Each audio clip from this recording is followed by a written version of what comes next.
안녕하세요, 찰리입니다.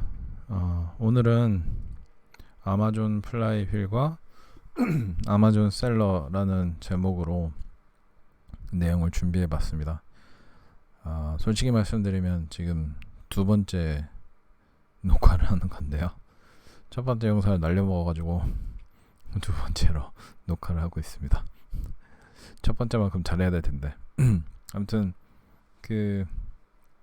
일단 플라이 휠이라는 개념은 좀 이따 설명드리기로 하고, 아마존이 고객 중심의 경영을 매우 중요시한다 라는 말씀을 예전에 한 번쯤 드린 적이 있고, 그리고 또 그 매체에서도 되게 자주 하는 이야기이기 때문에 익히 아실 거예요. 근데 그러다 보니까 뭐 우리 같은 서드파티 셀러를 좀 무시한다는 표현 좀 그렇고, 좀 중요하지 않게 판단하고 좀 밀어둔다든지, 아니면 직원들도 되게 서로 좀 보듬어주는 그런 분위기가 아니라 서로 좀 공격하는 그런 분위기에서 아마존이 뭐 업무를 한다든지 뭐 그런 이야기들도 가끔 나오는데요. 많은 사람들이 모르는 거는 그 제프 베조스라는 사람이 이 플라이 휠을 기반으로 해서 그 고객 중심 경영 관점을 끌어냈다는 거는 잘 모르시더라고요. 그래서 도대체 어떤 면에서 그런 식의 비즈니스 마인드를 끌어내고 아마존을 전 세계 1위의 온라인 마켓플레이스로 성장을 시킬 수가 있었는지 한번 알아보도록 하겠습니다. 먼저 플라이 휠은 그 경영 컨설턴트이자 교수이자 또 저자인 제프 콜린스라는 사람이 먼저 제창한 내용이에요. 그래서 여기 터닝 더 플라이 휠이라고 하는 이 책이라고 하기엔 좀 얇고, 보통 이제 모노그래프라고 하는 이름으로 알려져 있습니다. 그래서 약간 책작 정도 될 것 같아요. 되게 짧아요. 한 50페이지 내외 그런 정도로 얇은 책인데, 그 이전에 다양한 책을 썼던 제프 콜린스가 그 과거에 사용했던 개념들을 어떻게 하면 실무에 적용할 수 있는지에 대해서 좀 생각을 하면서 정리한 내용이라고 하거든요. 그래서 이런 보시는 이런 선형 형태로 한 단계에서 특정 개념을 전개를 완벽하게 마무리를 하면 다음 단계로 넘어갈 수밖에 없는 상황을 만들어내는 그런 내용을 담고 있고요. 모노그래프의 제목에서 오는 것처럼 어떻게 회사를 굿에서 그레이트로 넘길 것인가, 좋은 회사에서 위대한 회사로 넘길 것인가, 그리고 또 그 그레이트한 회사가 어떻게 인듀어링 할 것인가, 얼마나 계속해서 지속 가능할 것인가에 대한 내용을 담고 있다고 생각을 하시면 되겠습니다. 핵심은 여기서 이렇게 해서 나아갈 수밖에 없는 상황을 만들어내는 것, 그리고 그 각각의 그 단계가, 전개해야 되는 단계가 그 비즈니스에 좋은 영향을 미치는, 혹은 레버라고 하죠. 이렇게 이게 좋아지면 매출이 늘어나고, 이게 좋아지면 뭐 비용이 줄어, 이런 식의 중요 포인트가 각각 이 선형 구조를 이루고 있다라고 생각을 하시면 될 것 같아요. 이게 뭐 여기는 4개로 나왔는데 5개여도 되고 10개여도 되고 뭐 2개여도 되고, 2개는 좀 힘들겠죠. 3개여도 되고, 이런 식으로 숫자는 그렇게 중요하진 않아요. 그러면 아마존 플라이 휠은 어떻게 생겼는지 한번 보도록 하겠습니다. 이렇게 생겼대요. 근데 노란색으로 하면 안 보이니까 이렇게 생겼는데, 사실 저도 이게 시작점이 어딘지 명확하게 잘 모르거든요. 근데 이게 어차피 순환성을 보이고 있기 때문에 아무 데서 시작해도 상관은 없을 거예요. 그래서 아마존 플라이 휠을 맨 윗단계에서부터 시작을 해보면, 아까도 말씀드렸지만 각각의 단계가 전개를 하게 되면 매출을 일으키고 비용을 줄이는 그런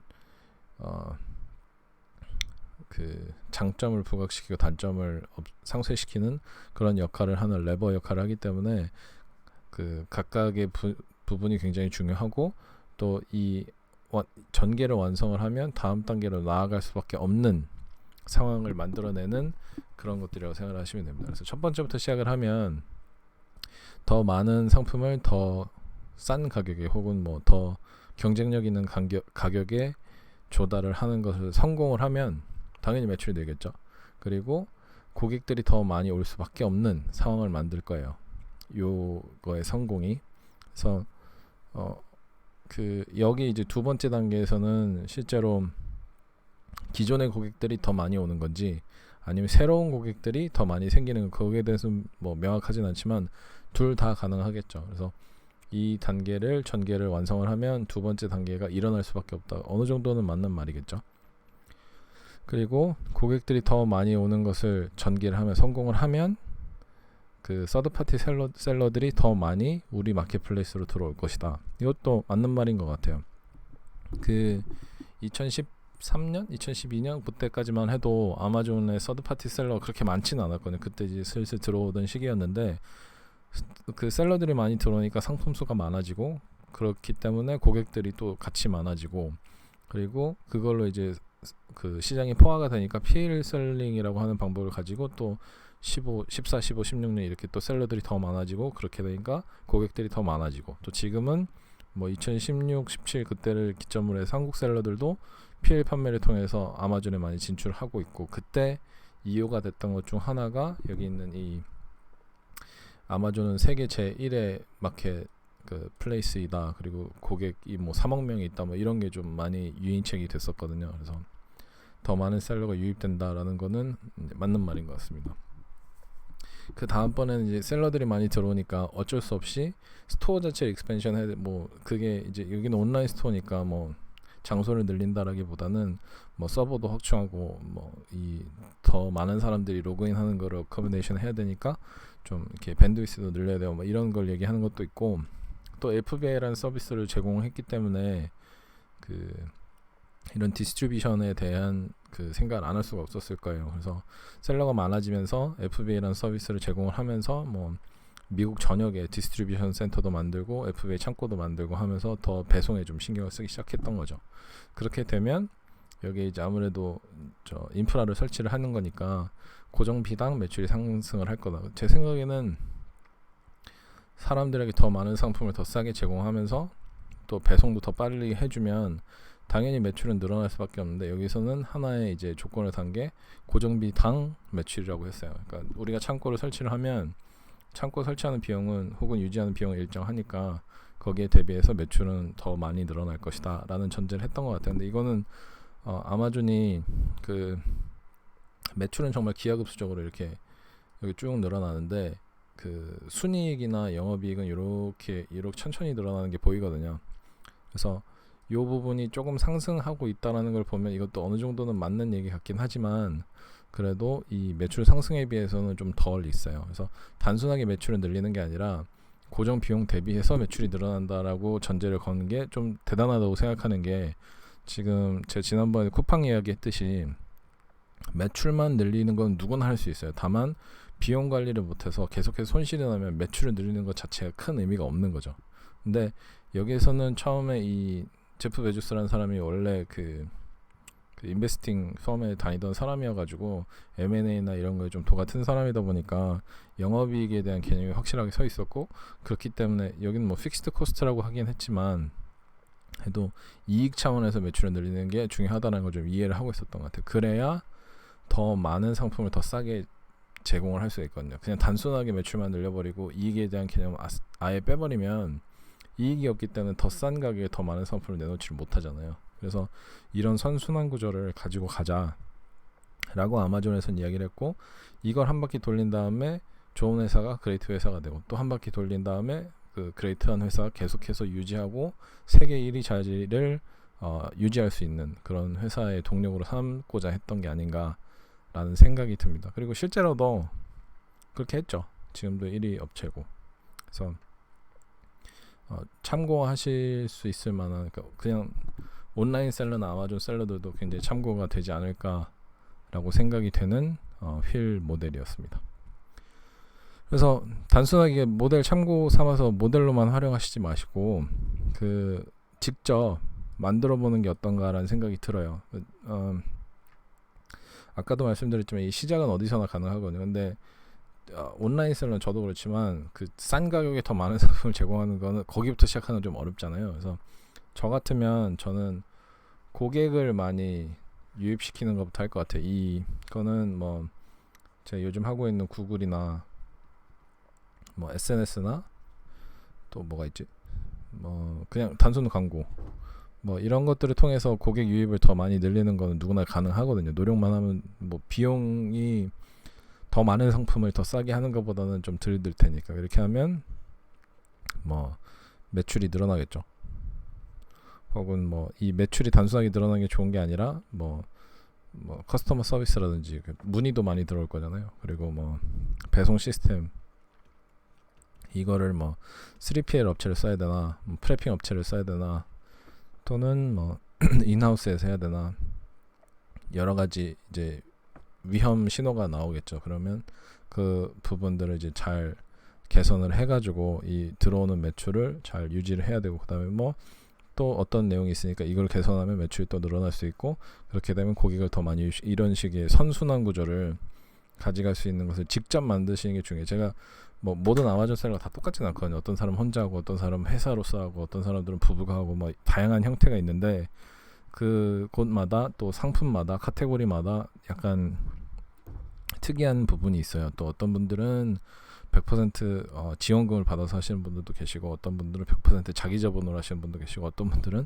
대출이나 신용카드로 하시는 분도 계시고 하기 때문에 제가 뭐 이렇게 하세요라고 말씀드리긴 어렵고 각자 맞는 방식으로 직접 만들어서 사용하시는 것이 중요하다고 생각을 하고요. 시작은 어디에서든 가능합니다. 뭐 여기서 시작하셔도 되고 여기서 시작하셔도 되고 다만 그게 매출을 늘리고 비용을 줄이는 선순환 구조를 가져올 수 있는 한 중요한 부분이어야지 아무거나 쓰시면 안 돼요. 그리고 이 휠은 한 바퀴 돈다고 끝나는 게 아니라 계속해서 돌리는 게 중요합니다.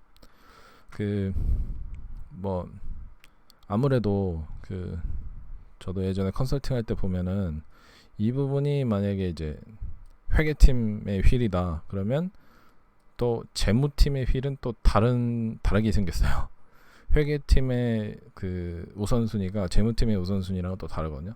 그리고 또 영업팀이랑 얘기해보면 영업팀은 또 다른 우선순위와 휠을 가지고 있고 총무팀은 또 다른 또 인사팀은 또 다른 근데 이런 휠들이 동그라미 그게 되게 어렵네요. 이런 휠들이 각각이 어느 게 더 중요하다 덜 중요하다가 아니라 서로 잘 맞물려서 돌아가야 회사라는 게 잘 돌아가잖아요. 그러니까 이번 주는 뭐 월요일이니까 뭐 심각하게 안 하셔도 될 것 같아요. 뭐 어떤 게 중요한 부분이 있는지 서로 파악을 해서 어느 접점이 있고 그게 어떻게 맞물려서 잘 돌아가게 할 수 있는지 또 단순하게 아마존 셀링이나 온라인에서 판매만 하신다라고 하면 우리에게 이런 휠은 어떤 형태가 될지 한번 찾아보는 것도 재미있는 엑서사이즈가 되지 않을까라는 생각이 들었습니다. 그래서 오늘은 아마존 플라이 휠과 아마존 셀러 혹은 온라인 셀러에 대해서 말씀을 드려봤는데요. 약간 뜬구름 잡는 얘기 같기는 해요, 사실. 근데 이 뜬구름 잡는 이야기로 세계 1위의 그 온라인 마켓플레이스를 만들어낸 회사도 있고 그 이외에도 이 플라이 휠을 활용을 해서 회사를 굉장히 많이 개선을 하고 발전시킨 사람들이 많거든요. 그리고 이게 단순하게 이렇게 하면 돼요라고 하는 게 아니라 다양한 성공한 회사들을 분석을 하고 공부를 해서 이런 방식의 좀 프레젠테이션을 만든 되게 똑똑한 분이 한 거잖아요. 그러니까 어느 정도는 활용도가 있다고 저는 생각을 해서 도움이 되셨으면 좋겠다라고 생각을 하고 만든 거니까 한 번쯤은 시도를 해보시는 게 어떨까 싶습니다. 그래서 오늘 이야기 도움이 되셨으면 좋아요와 구독 버튼 한 번만 눌러주시고요. 저는 다음 주에 또 다른 얘기로 찾아뵙도록 하겠습니다. 감사합니다.